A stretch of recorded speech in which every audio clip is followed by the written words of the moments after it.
सलाम, नमस्ते एंड सत श्री अकाल टू ऑल ऑफ़ यू। तो कैसे हैं आप सब। पिछले की वीडियोस में हमने ज्ञान के बारे में बहुत सारी चीज़ जानी, आसक्ति क्या होती है, ज्ञान से हम कैसे लोगों से जुड़ चुके हैं, कैसे आसक्त हो चुके हैं, ये सारी बातें हमने जानी। तो आज हम ये जानेंगे कि जब हमको पता है कि हमें ऐसे ज्ञान मिल सकता है, हमें आसक्ति है चीज़ों से, तो उसको छोड़ के हम ज्ञान ले क्यों नहीं पाते हैं। ये भी एक बात के ऊपर चर्चा करने के लिए आई हूँ आपसे कि क्या होता है ना, हम अक्सर करके जाते तो हैं ज्ञान के लिए, जब भगवत कथा होती है तो हम जाते ज़रूर हैं, वहाँ पे इंटरेस्ट बहुत रखते हैं जाने के लिए, लेकिन क्या हम सच में वहाँ पे ज्ञान के लिए जाते हैं? नहीं। हम वहाँ पे जाते तो ज़रूर हैं, लेकिन हम क्या करने जाते हैं? वहाँ पे पार्टिसिपेट करने के लिए जाते हैं, वहाँ पे डांस करने के लिए जाते हैं, वहाँ पे गाना गाने के लिए जाते हैं, लोगों को ये दिखाने जाते हैं कि हमारे अंदर प्रतिभा है, हम भी कुछ करते हैं ताकि हमारा भी नाम हो। हम इसलिए नहीं जाते कि हम वहाँ पे ज्ञान ले सकें, क्योंकि हम वहाँ पे जब तक बैठेंगे, जितनी देर तक हम वहाँ पे रुकते हैं ना, उतनी देर तक हमारे दिमाग में ये चलता रहता है कि घर पे जाके ये काम करना है, मार्केट से सब्ज़ी लेनी है, यहाँ से निकलने के बाद मार्केट जाना है, सब्ज़ी लेनी है, फिर उसके बाद घर पे जाने, महिलाएं क्या सोचेंगी, घर पे जाने के बाद खाना बनाना है, इतने लोग को देखना है, ये करना वगैरह वगैरह वगैरह चलता रहता है हमारे साथ। तो अक्सर करके हम कथा सुनने तो जाते हैं, लेकिन उस कथा में जो ज्ञान बंटता है उसको नहीं ग्रहण कर पाते, क्योंकि हमारे अंदर, हमारे मस्तिष्क में कोई और बातें चल रही होती हैं, हम पूरी तरह से उस कथा में उपस्थित नहीं होते हैं। मान लो अगर आपको शेरनी का दूध लाना है, शेरनी का दूध लाना है, तो उसको आप, उसके लिए कोई पात्र तो आपको चाहिए होगा, कोई बर्तन तो चाहिए होगा। अब आप मिट्टी के बर्तन में या फिर स्टील में लेके आओगे तो वो तो रुकेगा नहीं, क्योंकि शेरनी का जो दूध होता है ना, वो सिर्फ और सिर्फ सोने के पात्र में ही रुकता है, बाकी किसी में वो रुक नहीं सकता। तो वैसे ही जब हम ज्ञान लेने जाते हैं तो हमें भी पहले अपनी पात्रता बनानी होती है। भागवत गीता और भगवत कथा ऐसी है, जब परीक्षित जी सुने थे उस टाइम पे उनको 7 दिन में, उस 7 दिन के अंदर पूरी कथा सुनने के बाद उनको मोक्ष मिल गया था। और भगवत कथा में इतनी क्षमता है कि वो आज भी हमें मोक्ष प्रदान कर सकता है, आज भी हमें ज्ञान दे सकता है, हर चीज़ से परे कर सकता है, हर चीज़ हमें बता सकता है कि हम यहाँ पे क्या करने आए हैं, क्यों आए हैं, क्या काम है, हमारा अस्तित्व क्या है, हमारा हर चीज़ बता सकता है, यहाँ तक कि आपको मोक्ष भी संभव करा सकता है। लेकिन फ़र्क क्या होता है, आजकल जब हम कथा सुनने के लिए जाते हैं तो पहले तो जो कथा सुनाने के लिए आते हैं वो तो ये देखेंगे पहले कितने लोग आए हैं, भीड़ लगी है कि नहीं लगी है। मतलब कहना नहीं चाहिए, बट ऐसे भी बहुत सारे लोग हैं जो ये सब देखते हैं कि मेरा कितना नाम हुआ, कितने लोग मुझे जान रहे हैं। तो ये है कथाकार। उसके बाद जो प्रवचन, जो कथा रखवाते हैं, मतलब जो परीक्षित की तरह बैठ के कथा सुनते हैं, वो क्या करते हैं, वो कभी बैठ के कथा सुनते ही नहीं हैं। वो हमेशा ये देखेंगे मेरे फैमिली में से कोई आया कि नहीं, मेरी बेटी आई कि नहीं, मेरा दामाद आया कि नहीं, मेरी बेटी आई कि नहीं, चाचा चाची आए हैं कि नहीं, फैमिली वाले कितने आए हैं। वो 7 दिन पूरा कहानी, मतलब वो कथा सुनने में नहीं, उसका दिमाग सिर्फ इसी सब में रहेगा कि कौन आया है, कौन रूठ गया है, कौन किसको मनाना है। तो ना तो टाइम के हिसाब से ना कथाकार वैसे हैं, जैसे सुखदेव जी के जैसा ना कोई कथाकार है, और ना ही परीक्षित जैसा सुनने वाला कोई। अगर आप परीक्षित की तरह सुनने वाले निकले तो आपको भी 7 दिन के अंदर भगवत कथा मोक्ष प्रदान कर सकती है। और धुंधकारी जैसा प्रेत, आपने भगवत कथा में धुंधकारी की कहानी जरूर सुनी होगी। धुंधकारी जो कि मर चुका था, वो प्रेत योनि में था, वो प्रेत भी 7 दिन के अंदर पूरी कथा सुन के उस प्रेत के लिए विमान आया, और वो वहाँ से साक्षात भगवत स्वरूप होके भगवत धाम को गया।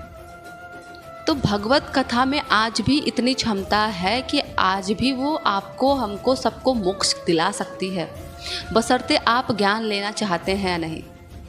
जैसे अगर आप कभी कभार क्या होता है, आपको सामान लेने जाते हो तो पहले सोचते हो, पहले जाते हैं दाम पूछ के आते हैं, होता है ना, उसके बाद फिर जाएंगे लेने के लिए। वैसे ही आप जाते हो दाम तो पूछने, घूम के चले आते हो। अक्सर हमारे साथ यही होता है, हम जाते हैं बस देखने कैसा हो रहा है, कैसा नहीं, घूम के चले आते हैं, हमको अच्छा नहीं लग रहा, हमको मज़ा नहीं आ रहा है, हमको मज़ा चाहिए, हमको फील ये नहीं देखना है कि हमको आनंद लेना है, नहीं, हमको ये बोरिंग लगता है, हम नहीं जाना चाहते हैं। वैसे ही जब तक आप वो कथा पूरी तरह से सुनेंगे नहीं, कथा का सिर्फ सुनना ही बात नहीं है, आप उस कथा को सुनेंगे, उस कथा को घर जाने के बाद मनन करेंगे। मनन यानी कि चिंतन। जब तक आप उस कथा के बारे में सोचेंगे नहीं, तब तक आपको चीज़ें क्लियर नहीं होंगी, और जब तक क्लियर नहीं होंगी तब तक आप समझ नहीं पाएंगे कि हाँ, कहाँ पे कैसे क्या होता है, मोक्ष कैसे करना है, कहाँ जाना है, ज्ञान कैसे मिलेगा। तो ज्ञान लेने के लिए आपको पहले अपनी पात्रता बढ़ानी होगी, आपको पहले उस लायक बनना होगा।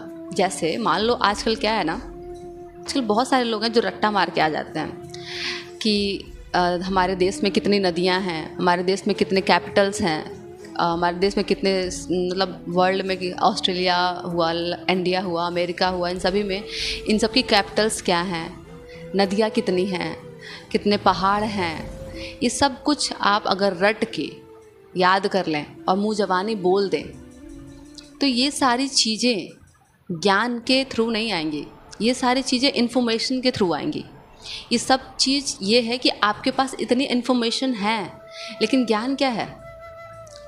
ज्ञान जब तक आपका अज्ञान आपके अंदर से ख़त्म नहीं होगा ना, तब तक आप ज्ञान का ज्ञ भी नहीं जान पाएंगे।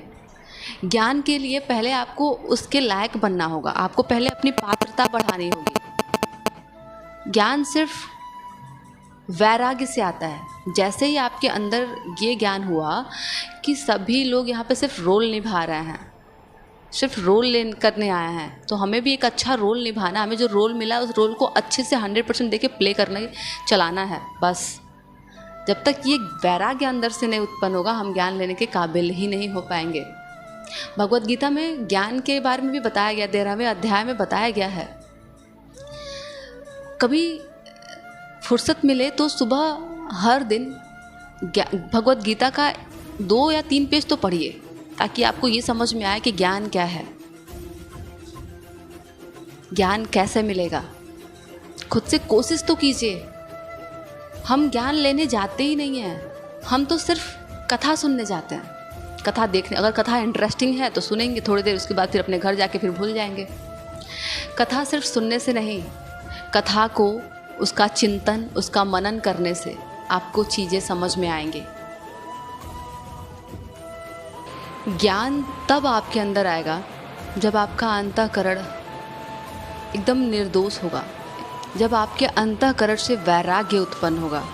ज्ञान ये है कि जब आपके जो अंतःकरण है वो निर्मल होगा, स्वच्छ होगा, जब आप किसी के बारे में बुरा नहीं सोचेंगे, जब आपके अंदर किसी के लिए द्वेष नहीं होगा, जब आप सबको समान भाव से देखेंगे, तब आपके अंदर ज्ञान स्फुरित होगा।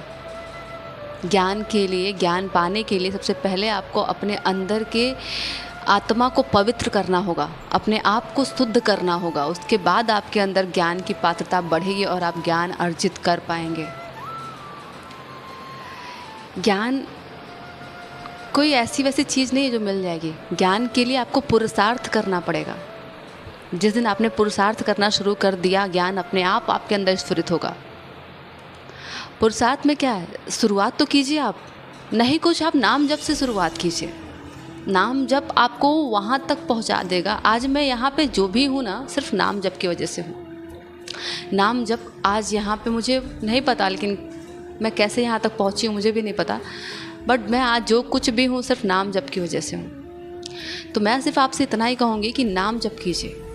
ज्ञान, वैराग्य, मोक्ष, कर्मा, संचित कर्मा, प्रारब्ध कर्मा, ये सब कुछ आपको धीरे धीरे करके समझ में आ जाएंगे। आप पहले कोशिश तो कीजिए, आप आइए तो उसके बाद तो समझेंगे आप। तो अपना अपना रखिए ढेर सारा ख्याल। मैं वंदना राव चलती हूँ, आपसे लेती हूँ अलविदा। फिर मिलूंगी एक नेक्स्ट वीडियो में एक नए इंटरेस्टिंग टॉपिक के साथ। तब तक के लिए बाय बाय, टेक केयर, सबा खैर and Radhe Radhe. Thank you so much to all of you. Bye bye.